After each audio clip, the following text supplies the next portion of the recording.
स्वागत है आपका ईटी नाउ स्वदेश में। मैं हूं शरद दुबे और आप देख रहे हैं हमारी खास पेशकश एफएनओ जंक्शन। शो में बात करेंगे एफएनओ के शेयरों पर, आपको देंगे इंडेक्स पर स्ट्रैटेजी, बताएंगे कहां करें लॉन्ग और कहां करें शॉर्ट। लेकिन चलिए एक बार बाजार का अपडेट ले लेते हैं। निफ्टी के इंपॉर्टेंट लेवल्स की बात करें, निफ्टी फ्यूचर्स यहाँ पे बात करें तो प्रीमियम जो है 23 के टुवर्ड्स पॉजिटिव है। शॉर्ट्स जो है डेवलप हो रहे हैं, लगभग 80,000 आप कह सकते हैं कॉन्ट्रैक्ट्स जो है towards the open interest change आ रहे हैं। तो ये तो निफ्टी फ्यूचर्स की बात हुई है।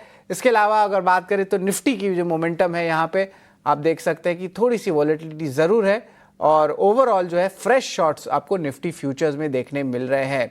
इसके अलावा निफ्टी बैंक की भी बात कर लेते हैं, जहाँ पे जो है मोमेंटम निफ्टी बैंक के फ्यूचर्स की बात करें तो यहाँ पे भी फ्रेश शॉर्ट्स आ रहे हैं, लेकिन ओपन इंटरेस्ट चेंज ज़्यादा आ गया है। प्रीमियम भी देखें तो यहाँ पे लगभग पॉजिटिव साइड में है 42.5 लेवल्स का। लेकिन याद रखिए कल जो है मंथली एक्सपायरी का आखिरी दिन है, तो उस पर भी जो है हमारी नज़र रहेगी और इम्पॉर्टेंट रोल ओवर्स क्या रहेगी उसकी डेटा भी जो है हम आपको कल बताते रहेंगे।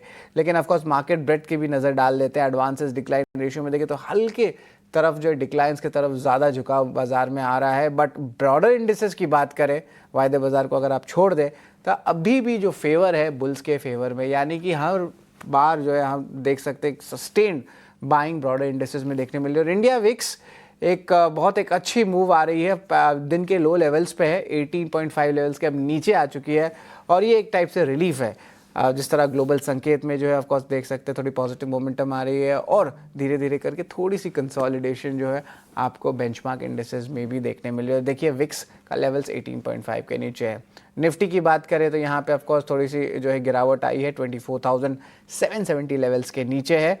और निफ्टी बैंक को भी डायरेक्टर साहब एक बार स्क्रीन पर लेके आते हैं, जहाँ पे हम मोमेंटम देखेंगे कि जो है लार्जली आप कह सकते हैं कि नेगेटिव साइड में बट फ्लैटिश है। पर चलिए रिपोर्ट कार्ड पे भी नज़र डालते हैं, कल के जो हिट कॉल्स है उस पर नज़र रखते हैं।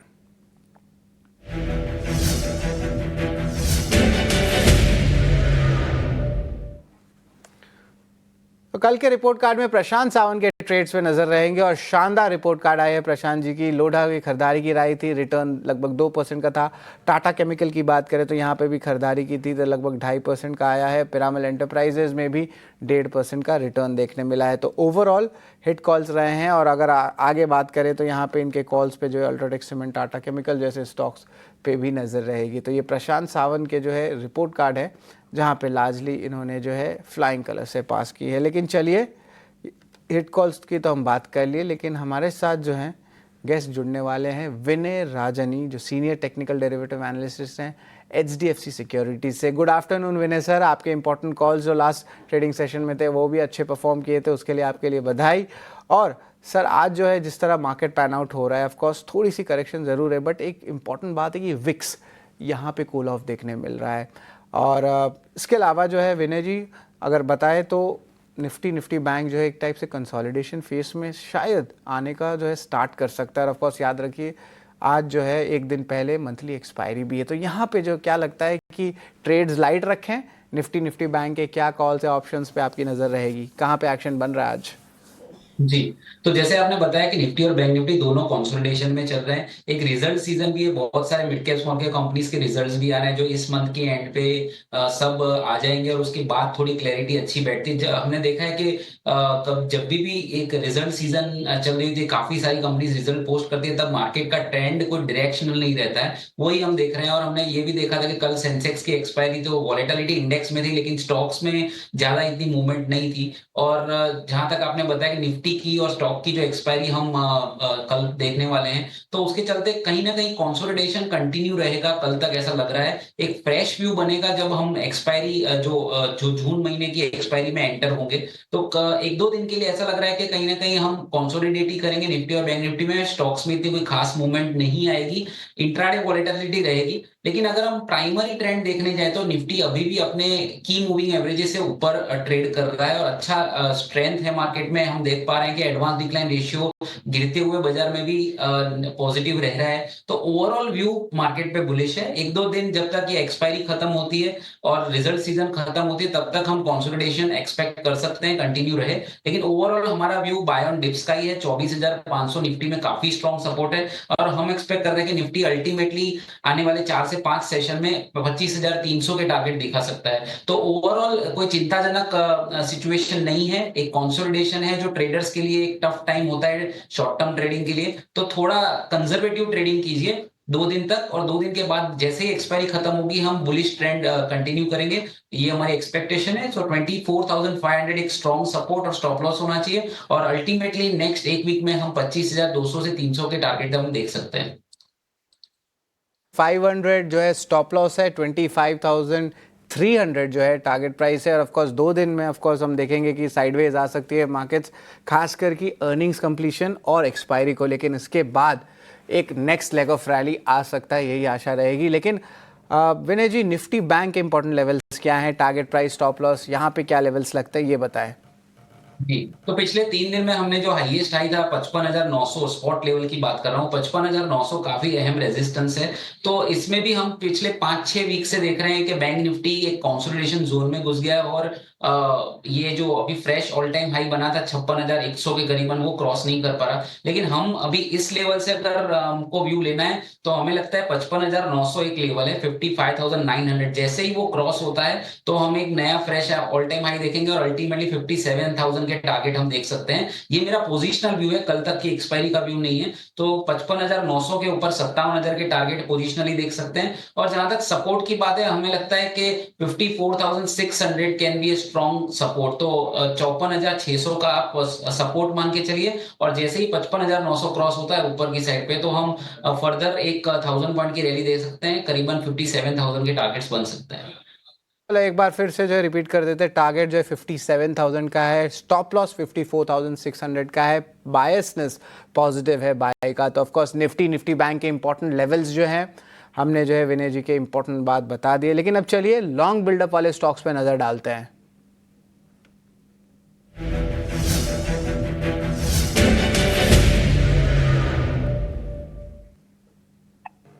लॉन्ग बिल्डअप वाले स्टॉक्स में विनय जी 2 नाम सामने आ रहे हैं। मनप्पुरम फाइनेंस, यहाँ पे जो है ऑफ कोर्स थोड़ी सी मोमेंटम जो है आ रही है, खास करके एक्सपेक्टेशंस भी है कि रेट कट्स जो है आरबीआई कर सकते हैं जून के शुरुआत में। तो इसकी भी एक डेवलपमेंट आ रही है और एनबीएफसीज पे नज़र ज़रूर रहेगी। लेकिन एलआईसी पे मेरी नज़र ज़्यादा है। स्टॉक 7% ऊपर है। अर्निंग्स जो था यहाँ पे ऑफ कोर्स मिले जुले थे, लेकिन वैल्यूएशंस बहुत अट्रैक्टिव थे और यहाँ पे कुछ इंस्टीट्यूशनल बाइंग भी हुई है। फ्लोज हम देख रहे हैं कि स्क्रीन पे देखने मिल रहा है। अब ये डोमेस्टिक इंस्टीट्यूशन है लार्जली जो मुझे ब्रोकर्स बता रहे हैं, लेकिन एलआईसी पे 930 940 के लेवल्स है और ये हमेशा जो है एक आप कह सकते हैं एक रेजिस्टेंस लेवल आ जाता है। वो 4 डिजिट मार्क क्रॉस करने में हमेशा प्रॉब्लम होता है एलआईसी का यहाँ पे। लेकिन आज देखिए एक सस्टेन बाइंग है, 7% ऊपर है। मनप्पुरम फाइनेंस के अलावा एलआईसी पे ही नज़र डालते हैं। और विनय जी बताएं कि एलआईसी का यहाँ पे स्टीम और है कि यहाँ पे फिजल आउट हो सकता है, क्योंकि बार बार हम देखें कि ये जो 940 980 के लेवल्स के बीच जो है स्टॉक आता है, फिर एक रिवर्सल डाउनवर्ड ट्रेंड देता है। तो यहाँ पे क्या लगता है आपको?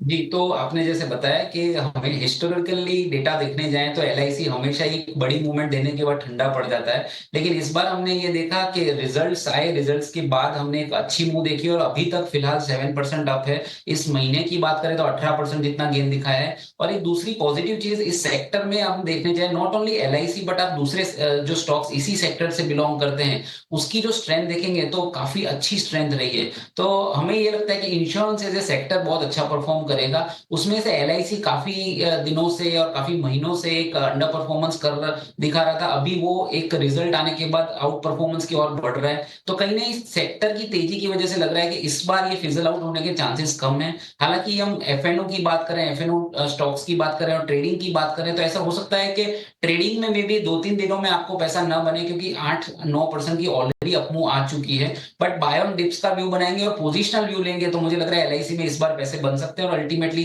1000 तक के टारगेट्स हम देख सकते हैं। पर इसके लिए आपको थोड़ा नजरिया है वो 2 से 3 वीक का रखना पड़ेगा, बिकॉज एक बड़ी इवेंट और एक क्वार्टरली रिजल्ट्स के अनाउंसमेंट के बाद 8-9% स्टॉक बढ़ चुका है। तो बाय ऑन डिप्स का व्यू बनाइए, करीबन 900-920 की रेंज में आपको नीचे मिलता है तो बेटर है, और अल्टीमेटली आपको नेक्स्ट 3-4 वीक में आपको ये 1000 के टारगेट दिखा सकता है। तो पोजिशनली व्यू हम डेफिनेटली पॉजिटिव साइड पे ले सकते हैं। हालांकि मैं 1 से 2 दिन के लिए जो एफएनओ की ट्रेडिंग इसमें इग्नोर करना चाहूंगा।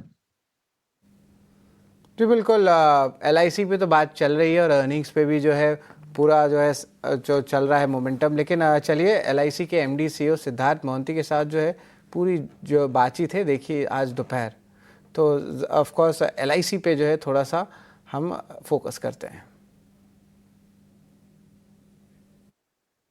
जनवरी के तीसरे हफ्ते में आपने कहा था कि बहुत ज्यादा चिंतित है आप, क्योंकि नए रेगुलेशन की वजह से कारोबार पे काफी असर पड़ा। Q3 जो था वो काफी अच्छा नहीं रहा था। तो 4 मंथ डाउन द लाइन, 4 महीने बाद अब नतीजे आए हैं, तो कितना संतुष्ट है आप, और ऐसी क्या चीजें हुई जो आप जनवरी में निराश थे और आज आप कह रहे हैं कि नतीजे अच्छे रहे? नहीं, देखिए रेगुलेशन चेंज के कारण जो है Q3 का थोड़ा इम्पैक्ट रहा है, लेकिन संभव हम लोगों ने Q4 में उसको मेकअप किया है। मैं मेरा धन्यवाद दूंगा पूरे team, LIC agent, staff, everybody, सब लोगों ने जान लगा के काम किया। जनवरी महीने के बाद जनवरी, फरवरी, मार्च, अब देखिए काम धीरे धीरे बढ़ा है, और खास करके मार्च महीने में हमारा काम तो बहुत बेहतरीन काम हमने दिखा है, जिसके फलस्वरूप आज जो नतीजा आप देख रहे हैं, इतना प्रॉफिटेबिलिटी हुआ है, प्रॉफिट हुआ है, ये सब उसका कारण है कि Q4 में हमने मेकअप किया है। बिल्कुल। और सर जो वीएनबी मार्जिन की बात है, हमने देखा कि जब लिस्टिंग हुई थी तो वीएनबी मार्जिन मई के महीने में या 3 साल पहले लिस्टिंग हुई थी जब 9.1% वीएनबी मार्जिन थे, अभी आप 17.6% पे आ गए हैं। तो अब आगे क्या वीएनबी का टारगेट रहेगा और आप संतुष्ट है वीएनबी मार्जिन से? देखिए वीएनबी मार्जिन पिछले साल के तुलना में हमारा 16.8 था 23-24 का वीएनबी मार्जिन, और 24-25 में हमने 17.6 दिखाया है। 80 बेसिस पॉइंट्स जो है बढ़ा है, और जिस हिसाब से हमने जो स्ट्रैटेजी बनाया चालू वित्तीय वर्ष में, मुझे लगता है कि निश्चित रूप में इसमें भी थोड़ा वृद्धि होगी। लगभग 2-3% तो वृद्धि हम लोग में अनुभव कर रहे हैं। और सर अभी भी टारगेट है वो 25% का वीएनबी मार्जिन का जो आपने लिस्टिंग के समय कहा था, और आपको लगता है कि निकट भविष्य में 1-2 साल में आप उसे अचीव कर लेंगे? तो वो तो लक्ष्य निश्चित रूप से रहेगा कि भाई वो लक्ष्य हम प्राप्त करें, लेकिन कब तक होगा, 2-3 साल के अंदर, मुझे लगता है कि ये भी हो सकता है। बिल्कुल, एलआईसी के साथ जो एक खास बातचीत मैनेजमेंट के साथ और एक पॉजिटिव कमेंट्री भी आ रही है, और ऑफकोर्स स्टॉक में भी दिख रहा है कि अच्छी बाइंग जो है आपको देखने मिल रही है। ऑफकोर्स विनय जी के भी कॉल्स आए थे, यहाँ पे बाय रेटिंग था, और डायरेक्टर साहब एक बार इनके जो इम्पोर्टेंट लेवल्स है उसको एक बार फायर कर सकते हैं एलआईसी के। विनय जी, स्टॉप लॉस क्या था, आप ज़रा बताएंगे?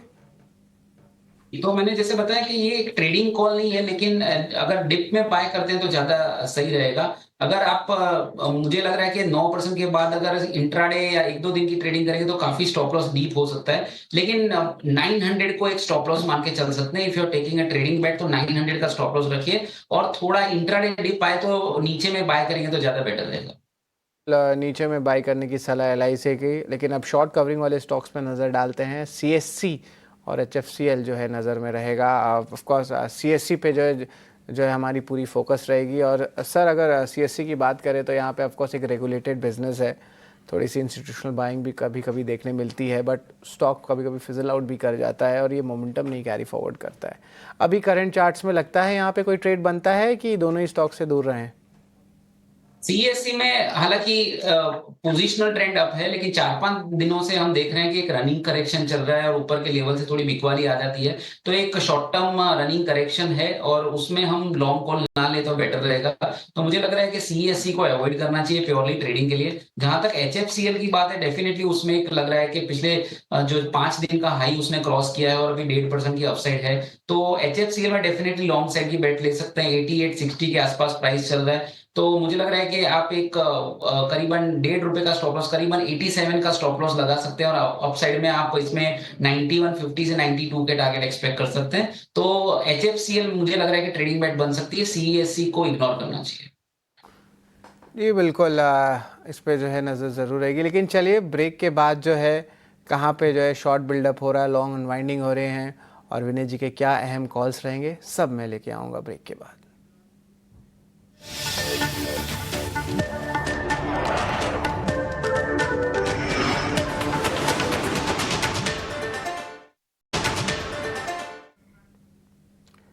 स्वागत है आपका एफएनओ जंक्शन में। और अब चलिए वायदे बाजार के ताज़ा बिकवाली वाले शेयर्स पे नज़र डालते हैं।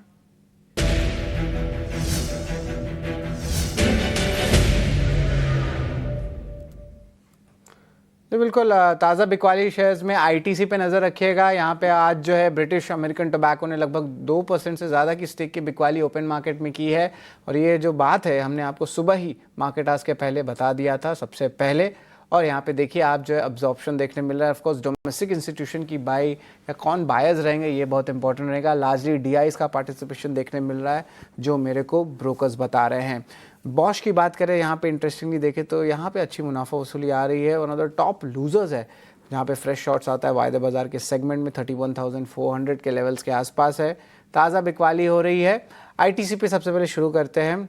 विनय जी ज़रा बताएं आईटीसी पे क्या राय है। यहाँ पे लगता है कि अब्जॉर्प्शन 1-2 दिन चल सकता है बट उसके बाद क्या ये पकड़ सकता है अपनी रफ्तार, वापस 425-435 के लेवल्स पे वापस आ सकते हैं? तो 2 दिन पहले आईटीसी का चार्ट देखें तो काफी स्ट्रॉन्ग था। इनफैक्ट उसमें फ्रेश ब्रेकआउट था। और जैसे मैंने बताया कि कंसोलिडेशन के टाइम पे ऐसा होता है कि एक दिन आपको लगता है कि फ्रेश ब्रेकआउट है ऊपर की और वापस से दूसरे दिन पूरा ट्रेंड चेंज हो जाता है। अभी आपको लगेगा ये स्टॉक वीक जा रहा है बट ये न्यूज के चलते हैं और प्लस इसमें डिविडेंड भी एक्स हुआ है। बट प्राइमरी ट्रेंड अच्छा है। आज का जो लो है उसके 200 दिन की एक्सपोनेंशियल एवरेज है। अभी का जो प्राइस है 50 दिन की एक्सपोनेंशियल का प्राइस एवरेज है।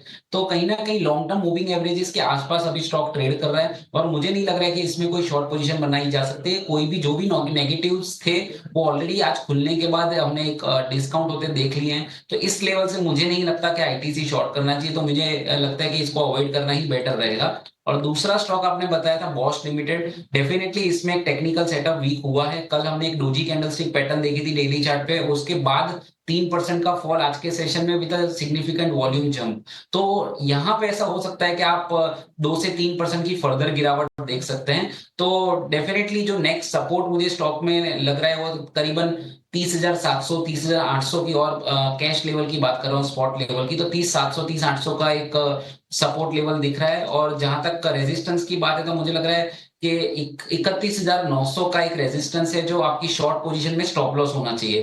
तो इन दोनों स्टॉक में से अगर एक शॉर्ट करना है तो मुझे लग रहा है कि आईटीसी इग्नोर कीजिए और बॉश लिमिटेड में आप डेफिनेटली 2 से 3% की डाउनसाइड देख सकते हैं। तो 30,700 का एक सपोर्ट लेवल और 31,870 से 31,900 का एक रेजिस्टेंस जोन है, वहां पे आपका एक शॉर्ट में स्टॉप लॉस होना चाहिए। आपके सामने रख देते प्लेट पे बॉश का 31,700 टू 31,800 का जो है आपका टारगेट प्राइस आ सकता है। स्टॉप लॉस माफ़ करिएगा, जो स्टॉप लॉस है वो यहाँ पे आप देखें तो ऑलमोस्ट आप कह सकते हैं 31,900 का है। ये सेल रेटिंग है शॉर्ट का, पर आईटीसी की कोई ट्रेड नहीं बन रही है विनय जी की, ये याद रखिएगा। लेकिन लॉन्ग अनवाइंडिंग वाले शेयर्स पे भी नज़र डाल देते हैं। यहाँ पे एस्कॉट्स और दीपक नाइट्रेट दोनों ही मानसून का थीम का स्टॉक्स है। और हमने जो है पॉइंट आउट पहले भी किया था एफएनओ सेगमेंट पे कि इन सेगमेंट में जो है अच्छी मोमेंटम आ रही है। लॉन्ग अनवाइंडिंग में ऑफकोर्स थोड़ी सी चेंजेस दीपक नाइट्रेट में आई है, पर एस्कॉट्स क्यूबोटा यहाँ पे थोड़े दिन में 2 दिन में तो इनके नंबर्स भी आने वाले हैं। लार्जली कंपनी की कमेंट्री क्या रहेगी खासकर कि मॉनसून की प्री अराइवल पे, वो भी एक इम्पॉर्टेंट बात है। मशीनरी इक्विपमेंट में भी एक बुलिश नज़रिया आ रहा है। दीपक नाइट्रेट में लार्जली ट्रेड बन नहीं रहा है, ये देखने को लग रहा है स्क्रीन में। लेकिन एस्कॉट्स क्यूबोटा में देखिए विनय जी, यहाँ पे लगता है कि और सस्टेन्ड फॉल आ सकता है क्योंकि रिजल्ट्स जो है आपके सेल्स आने वाले हैं थोड़े दिन में। रिवर्सल भी दिख सकता है और एक्सपेक्टेड है फंडामेंटली। आप ज़रा बताएंगे एस्कॉट्स क्यूबोटा में एक्चुअली जो है यहाँ पे शॉर्ट्स के आने अनुमान है कि रिवर्सल्स आएगा?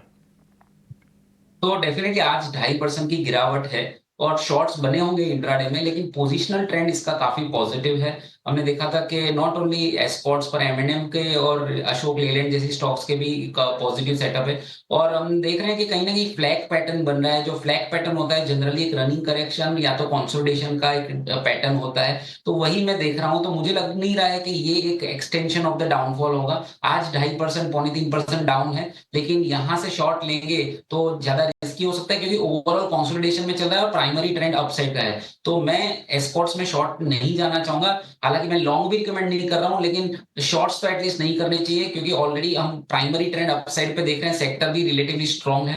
तो एक्सपोर्ट्स को मैं यहाँ पे शॉर्ट्स के लिए अवॉइड करूंगा। और दूसरा स्टॉक्स आपने क्या कौन सा बताया? दीपक नाइट्रेट बताया था। यहाँ पे ऑफ कोर्स वॉलेटिलिटी आ गई है, बट अब ऑफ कोर्स स्टॉक हरे निशान में भी आ गया है। बट यहाँ पे अगर पोजिशनली देखना हो तब यहाँ पे क्या आपकी जो है व्यू होगी दीपक नाइट्रेट का?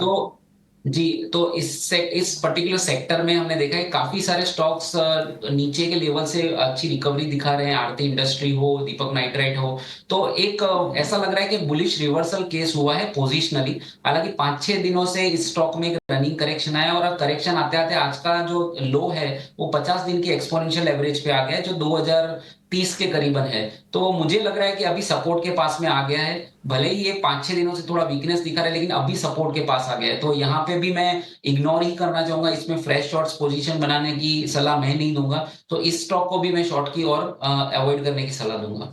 बिल्कुल, दोनों ही सेगमेंट में अवॉइड की राय है। अब विनय जी ज़रा अपने कॉल्स बता दें। आपके कॉल्स बहुत बेहतरीन होते हैं और ऑफ कोर्स एक अच्छे एडवांटेज भी मिलते हैं हमारे व्यूअर्स को जब आपकी कॉल सुनते हैं, तो ज़रा बताएं।